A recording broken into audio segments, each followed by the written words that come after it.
حضرت حسن بصری رحمۃ اللہ تعالی علیہ اپنی توبہ کا واقعہ بیان فرماتے ہیں.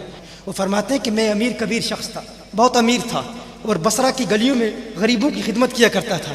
اچانک میں نے ایک حسین عورت کو دیکھ لیا اور میں اسے دیکھتا ہی رہ گیا. اس عورت نے مجھے کہا اما تشتہی، تجھے شرم نہیں آتی؟ میں نے کہا ممن، کس سے شرماؤں؟ اس نے کہا وہ جو آنکھوں کی خیانت کو دیکھتا ہے اور دلوں کے پوشیدہ رازوں کو جانتا ہے، تجھے شرم نہیں آتی؟ تجھے حیا نہیں آتی؟ کہا اس کا جملہ تو بہت بڑا تھا. حسن بصری اپنی توبہ کا واقعہ بیان فرما رہے ہیں.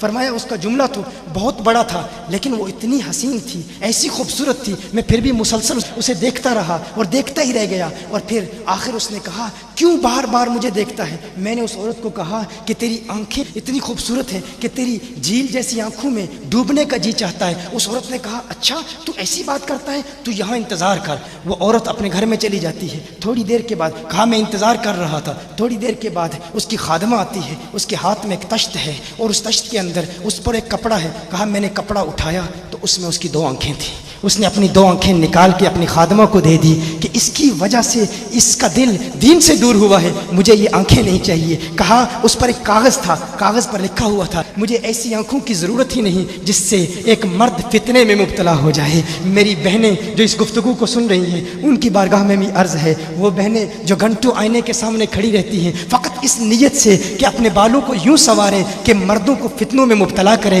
یا کسی دکان میں جا کر کپڑے خریدتے وقت ان کے ذہن میں فقط یہی خیال ہوتا ہے ایسے کپڑوں کا انتخاب کریں گی کہ جن سے مردوں کو فتنے میں مبتلا کریں. یہ بھی امت کی بیٹی ہے جس کی ایک ادا سے ایک شخص ولی کامل بن گیا، حسن بصری بن گیا. حسن بصری فرماتے ہیں جب اس کی آنکھیں دیکھی میں تحکم کھو بیٹھا، میں زار و قطار رو رہا تھا. روتے ہوئے میں گھر چلا گیا، پوری رات میں روتا رہا، پوری رات توبہ کرتا رہا، استغفار کرتا رہا. حسن بصری فرماتے ہیں فجر کی اذان سنی، اچانک خیال آیا اس عورت کا شکریہ تو ادا کروں کہ جس نے اپنی آنکھیں میرے لیے، میرے دین کے لیے، میرے ایمان کے لیے اور توبہ پر استقامت کی خاطر قربان کر دی. کہا میں اس کے گھر گیا، جو ہی اس کے گھر پہنچا تو ادھر اس کا جنازہ نکل رہا تھا، اس کی موت واقع ہو چکی تھی. کہا میں رات گھر آیا، میں رات سو گیا، میری آنکھ بند ہوئی، میں نے اس عورت کو خواب میں دیکھا. میں نے کہا کوئی نصیحت کر. اس عورت نے کہا کہ جب تنہائی میں ہو اللہ کا ذکر کرتے رہو، اور جب صبح کرو تو استغفار کرو، شام کے وقت استغفار پڑھو. کہا میں نے اس وقت توبہ کر لی،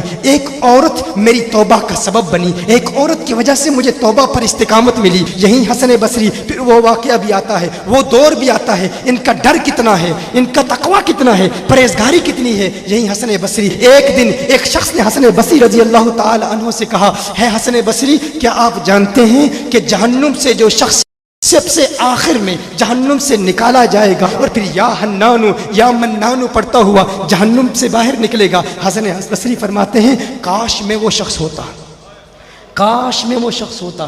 کہا گیا کہ جو جہنم سے سب سے آخر میں نکلے گا، ہزاروں سال جہنم میں رہے گا، یا حنانو یا منانو بڑھتا ہوا جہنم سے باہر نکلے گا. کہا کاش میں شخص ہوتا. انہوں نے کہا حضرت آپ کیا فرما رہے ہیں کہ آپ جہنم میں جانا چاہتے ہیں؟ آپ تو بزرگ ہیں، اللہ کے ولی ہیں. کہا تم میری بات نہیں سمجھے، وہ جو جہنم سے نکالا جائے گا کم از کم نکلنے کی ضمانت تو ہے. اس سے یہ تو پتہ چل رہا ہے کہ ایمان پر موت واقع ہوگی، مجھے اپنے ایمان کی ضمانت نہیں ہے. میں نے اس لیے کہا کہ اگر مجھے یہ ضمانت بھی مل جائے کہ میں وہ ہوں تو وہ بھی مجھے قبول ہے، کم از کم ایمان تو سلامت لے کے جاؤں. میں کہتا ہوں اللہ فرماتا ہے خوف نہیں ہے، ڈر نہیں ہے، پھر فرماتا ہے یہ ڈرتے بھی ہیں، یہ ڈرتے بھی ہیں. لیکن ان کے ڈر اور ہمارے ڈر میں فرق کیا ہے؟